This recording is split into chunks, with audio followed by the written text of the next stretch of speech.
자, 오늘 우리가 영적 축복이냐, 영적 재앙이냐라는 제목을 가지고 우리가 말씀을 나눠보도록 하겠습니다. 사람들은 살아갈 때의 그 기준이 육신적인 성공과 또 가난, 이 모든 것들이 바로 삶의 이유요, 목적이고 또 삶의 기준입니다.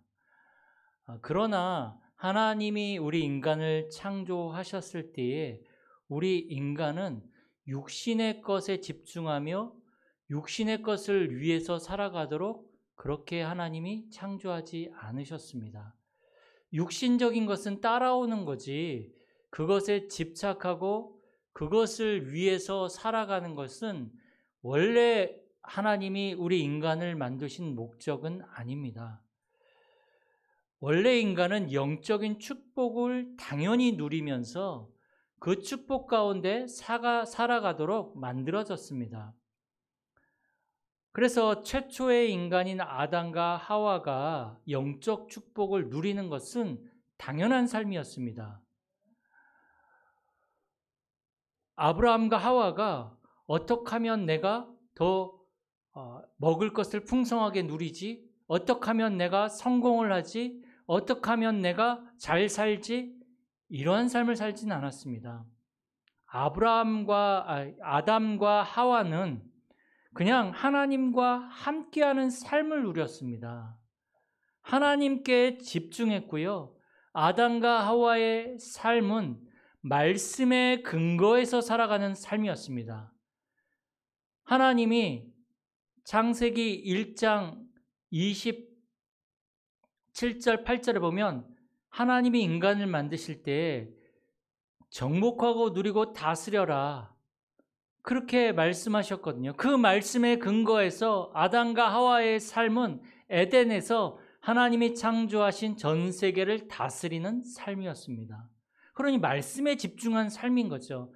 그러니 그들은 뭘 하고 안 하고가 중요한 것이 아니라 당연히 영적 축복을 받으면서 살 수밖에 없었다는 것입니다.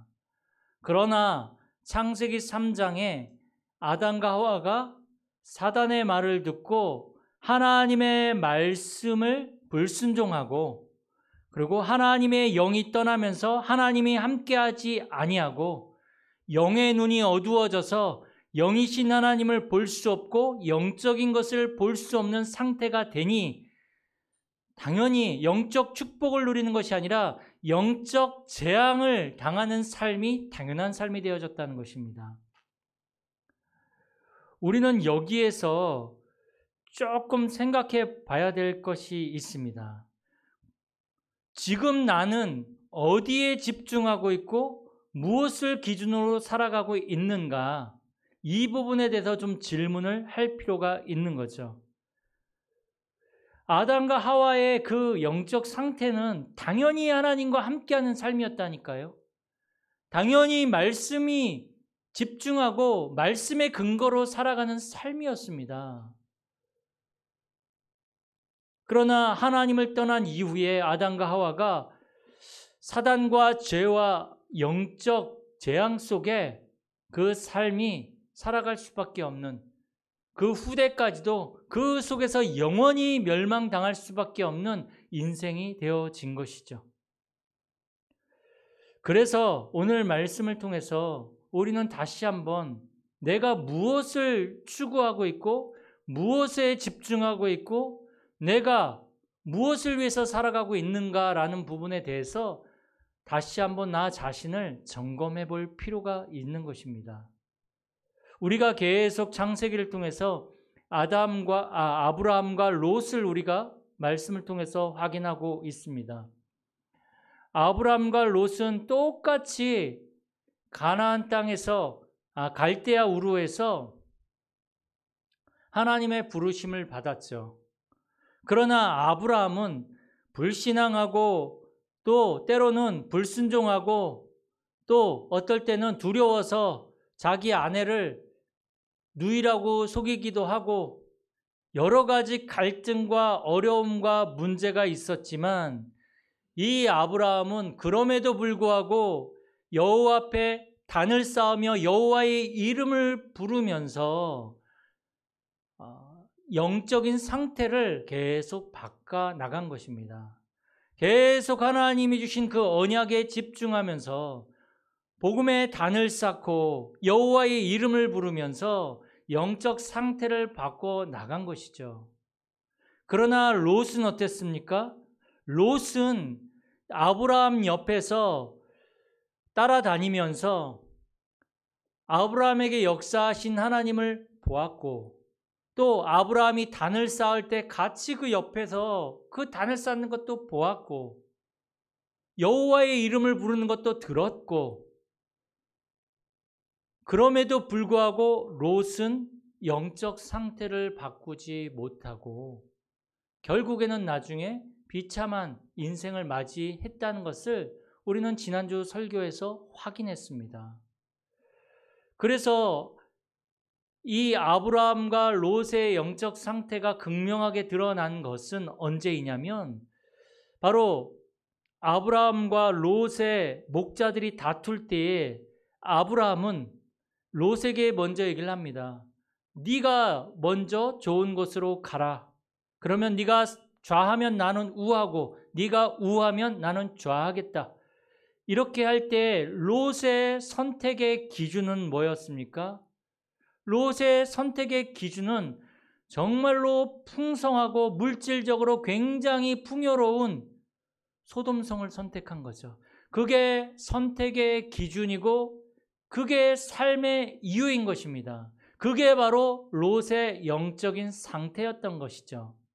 물질 중심으로, 성공 중심으로, 육심 중심으로 살아가는 그 롯의 영적인 상태.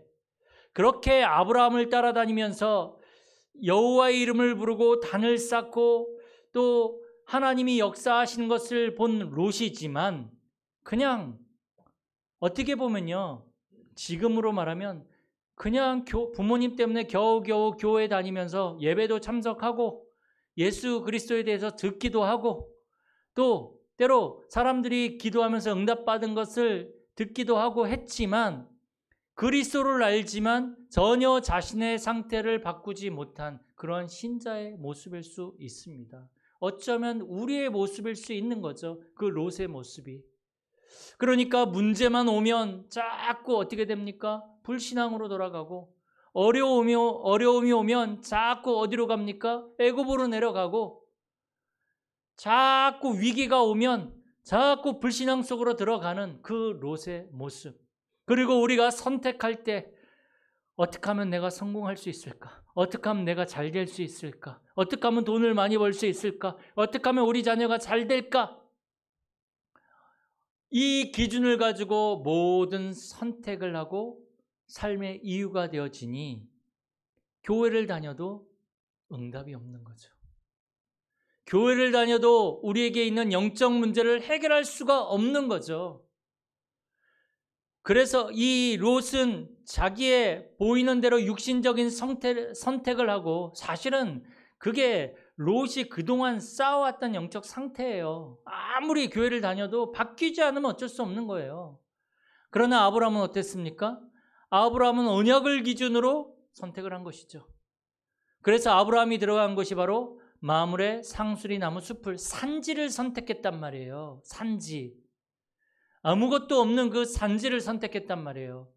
그 기준이 뭐였습니까? 하나님의 언약의 기준이었다는 거죠. 우리는 결과를 알고 있지 않습니까? 아브라함은 나중에 가병 18명을 키워서 나중에 롯이 이 포로로 끌려갈 때 가서 구해오기도 하지 않습니까? 결국은 아브라함은 사람들이 볼 때는 산지를 선택한 행동이 굉장히 바보 같고 어리석은 행동 같지만 사실 언약을 기준으로 선택한 사람은 하나님이 언약을 이루시기 때문에 내 생각이 아니라 우리가 생각하지 못했던 하나님의 계획이 응답으로 우리에게 나타나는 것입니다. 그래서 영적 축복이냐 영적 재앙이냐 이 기준이 뭡니까? 지금 선택하고 있는 나의 영적 상태가 이것을 가르는 것입니다. 근데 영적 상태 그러는데 도대체 나의 영적 상태는 어떻게 알 수 있습니까? 어떻게 알 수 있습니까? 지금 내가 선택하고 있는 나의 선택과 그것을 선택하고 있는 나의 기준이 나의 영적 상태예요. 내 영적 상태를 바꾸지 않으면 결국은 우리는 또다시 창세기 3장, 6장, 11장 뭡니까?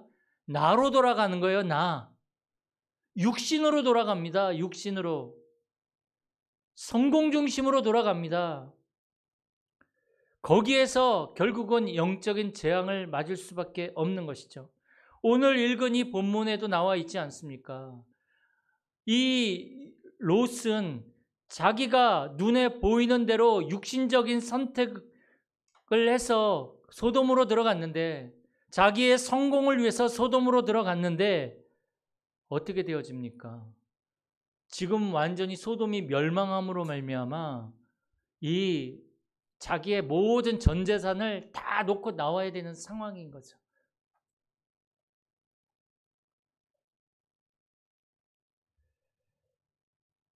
거기에서 두 사위도 죽고 아내도 거기에서 뒤돌아보다가 소금 기둥이 되어져서 죽고 두 딸과 겨우 빠져나와서 소활동굴에서 비참한 인생을 맞이하게 되는 것입니다.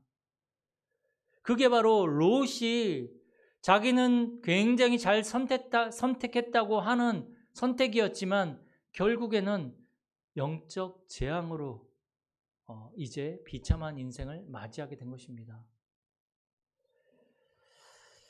이 롯만 그러겠습니까? 어쩌면 우리도 지금 계속 나의 소돔성을 선택하고 있는지도 모릅니다.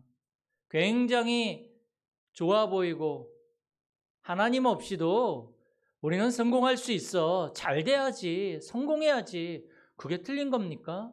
물론 틀리지 않지요.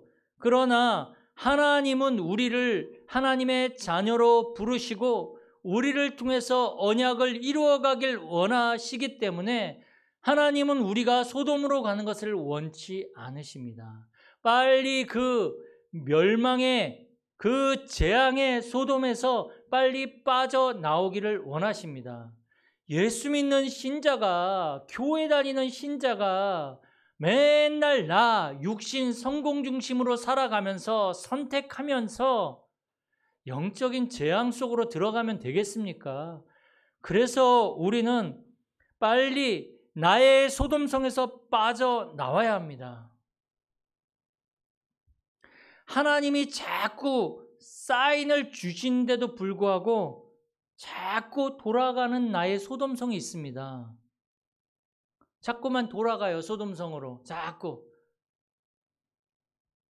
완전히 망해도요, 절대 빠져나올 수 없는, 빠져나오려고 하지 않는 나의 소돔성이 있습니다. 나의 것, 나의 성공으로 가득 찬 창세기 3장, 6장, 11장 이것으로 가득 찬 소돔성에서 빨리 빠져나와야 합니다. 그런데 이것마저도요, 내 힘으로, 내 능력으로, 내 방법으로 절대로 빠져나올 수 없습니다. 그래서 하나님이 우리에게 복음을 주신 것입니다. 창세기 3장 15절에 여자의 후손의 복음을 우리에게 주신 것입니다. 출애굽기 3장 18절에 모든 재앙을 끝내는 희생 제사의 복음을 우리에게 주신 것입니다. 이사야 7장 14절 하나님이 우리와 함께 하시는 임마누엘의 복음을 우리에게 주신 것입니다. 내가 절대로 안 되기 때문에 마태복음 16장 16절에 주는 그리스도시요 살아계신 하나님의 아들이십니다. 그래서 예수가 그리스도라는 그 복음을 우리에게 주신 것입니다. 사단을 이긴 참된 왕이 바로 그리스도입니다. 모든 죄와 재앙을 끝내신 참 제사장이 바로 그리스도입니다. 우리에게 영원한 생명을 주시는 참 선지자가 그리스도란 말이에요. 이 그리스도의 복음이 우리의 생명이 되길 바랍니다. 이 그리스도의 복음을 누리는 것이 우리의 삶의 기준이 되길 바랍니다. 이 그리스도의 복음을 누리고 전하는 것이 우리의 삶의 이유가 되길 바랍니다. 그래서 우리는 예배 때마다 나의 상태를 확인하고 그리스도를 붙잡고 나의 소돔성에서 빠져나와야 합니다. 예배 때마다 그리스도 붙잡으셔야 돼요. 그게 나의 소돔성에서 빠져나오는 방법입니다.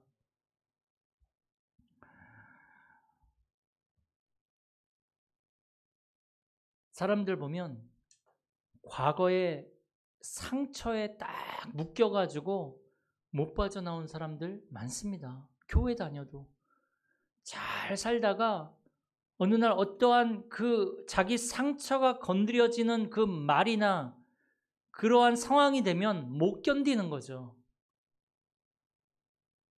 과거에 나의 그 체질들이 있습니다. 그 체질들 때문에 사실은 내가 신앙생활도 어렵고 응답도 안 되고 사실은 은혜도 못 받는 거거든요.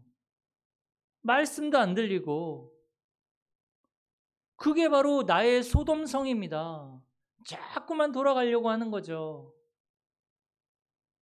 대부분 보면 집이 가난한 곳에서 자란 사람들이 크면 굉장히 돈에 집착합니다. 그래서 그 돈을 버는 것을 위해서는 무슨 짓이든지 하는 사람들이 많이 있는 거죠. 그 돈이 소돔성이 돼버리는 것이죠.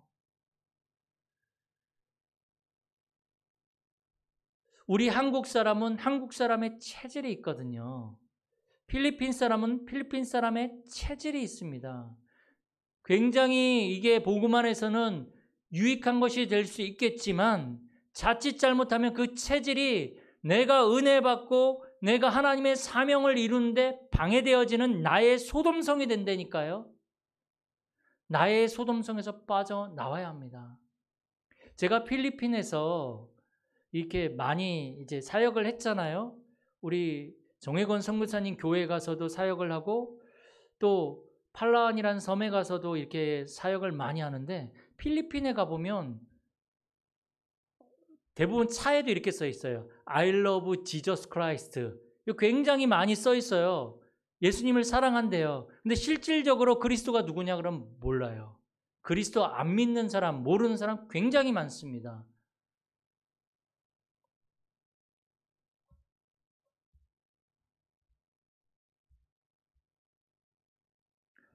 죄송합니다. 눌러졌나 보네. I love 그리스도라고 아예 그냥 다 써붙이고 다니는데 정작 그리스도를 모르는 사람들이 너무 많더라고요. 어떻게 보면 하나의 그러한 지식으로 어떤 문화 속에서 그 그리스도를 붙잡았지만 실질적으로 그리스도를 모르는 거죠. 그리스도를 알면 어떻게 되어집니까? 나를 재앙으로 몰고 가고 나를 멸망으로 몰고 가는 그 소돔성에서 우리는 빠져나올 수 있고 우리의 가정과 우리의 나라가 망하게 되어지는 그 소돔성에서 우리는 빠져나오게 할 수 있습니다. 빨리 우리는 소돔성에서 빠져나와야 되는데 그 시작이 뭐라고요? 예배 때마다 그리스도를 우리가 발견하고 그게 삶의 이유가 되어지고 나의 기준이 되어져야 된다는 것이죠. 그리스도 말고 답이 있습니까? 하나님이 우리에게 주신 유일한 답은 그리스도인데 그리스도를 사랑한다고 하지만 그리스도 아니고 자꾸 다른 것을 붙잡는데 교회를 다녀도 그리스도 놓치고 교회 다니니까 계속 영적으로 어려움 당하고 계속 힘들게 살아갈 수밖에 없는 것입니다. 그래서 이제 우리는 예배 때마다 영적 집중 속으로 들어가야 합니다. 영적 집중 속으로 들어가지 않으면 우리의 영적 상태 절대로 바꿀 수 없습니다. 영적 상태를 바꾸는 최고의 방법은 예배 때마다 그리스도께 집중하는 것입니다. 영적 상태가 바뀌지 않으면 우리는 롯처럼 소돔성에서 망할 수밖에 없는 것입니다. 그러나 우리가 영적 상태를 바꿀 때에 하나님이 우리에게 주신 영적 사명을 우리는 감당할 수 있습니다. 내가 영적 사명이 없으면, 영적 상태가 안 바뀌면요, 옆에 사람이 있는데도 절대로 살릴 수 없습니다. 지금 내가 죽게 생겼는데 옆에 있는 사람을 어떻게 살립니까? 못 살리죠. 그리스도가 안 믿어지는데, 내가 지금 그리스도가 안 믿어지는데 어떻게 내가 이 사람에게 그리스도를 답을 줄 수 있겠습니까? 아브라함이 소돔성을 못 살렸잖아요. 롯이 있는 소돔성을. 왜요? 아직까지 아브라함은 영적 상태가, 영적 사명을 감당할 수 있는 상태가 아니었단 말이죠. 빨리 우리의 상태를 바꿔야 합니다. 언제까지 우리가 이렇게 대충 이렇게 살아갈 것입니까? 우리가 필리핀 사람들을 다 살려야 되지 않겠습니까? 우리가 살린다고 하면 교만입니까? 하나님이 우리에게 붙여주셨을 때는 우리에게 감당하라고 붙여주신 것입니다. 그러면 먼저 우리의 영적 상태를 바꾸는 영적 집중 속으로 들어가야 합니다. 그렇게 되어질 때 영적 사명을 우리가 감당할 수 있고, 이제는 영적 축복 속으로 들어갈 수 있는 것입니다.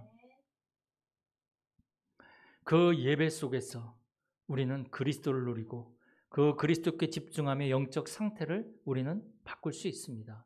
그리고 두 번째로, 이제 우리는요, 예배 속에서 집중하면서 세절기에 집중해야 됩니다. 세절기. 하나님이 이스라엘 백성들이 광야길 가는 동안에 그들에게 세절기를 주시고 그 세절기에 집중하게 하셨습니다. 그 세절기가 뭡니까? 첫 번째로 유월절입니다. 유월절. 이스라엘 백성들이 애굽의 노예가 되어 있었는데 그 애굽에서 빠져나오는 방법이 바로 유월절이었습니다. 어린 양의 피를 바른 날 애굽에서 빠져나왔습니다. 이 말은 무슨 말입니까?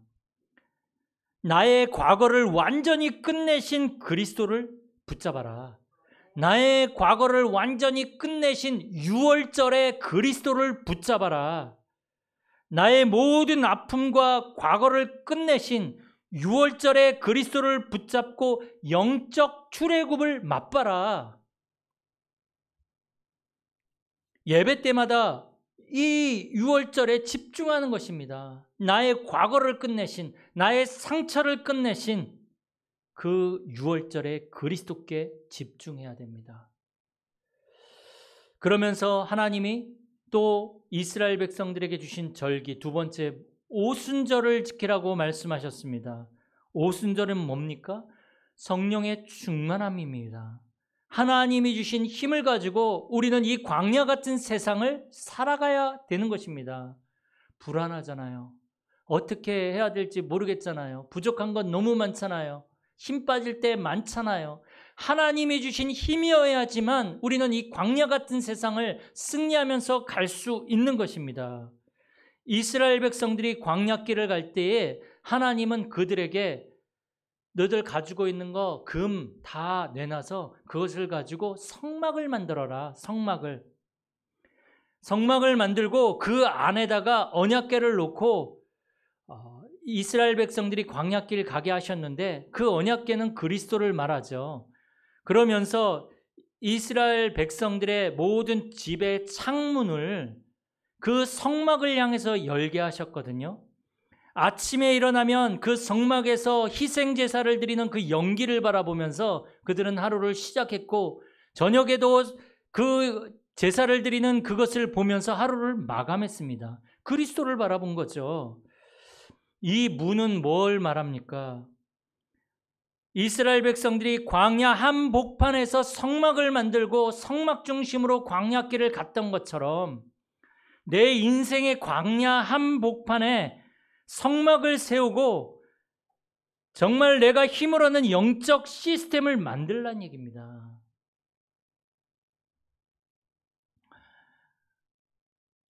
내가 예배를 사모하고 말씀을 내가 붙잡고 기도하면서 살아가는 것이 바로 성막 중심의 삶입니다. 그게 바로 오순절이에요. 그렇게 우리는 힘을 얻으며 광야를 걸어가는 것입니다. 내 인생 이 한복판에 내 마음의 문을 여는, 우리는 사실은 다 떨어져 있지만 내 마음의 문을, 내 영의 문을 하나님의 성전을 향해서 여는 것입니다. 예배를 사모하고 말씀 붙잡고 기도하는 것이 바로 이들이 창문을 열고 성막을 바라본 것처럼 바로 내가 예배에 성공하고 그 예배에서 주시는 말씀을 기억하며 기도하는 이 모든 것들이 성막을 향해서 내 영의 문을, 마음의 문을 여는 시간인 것입니다.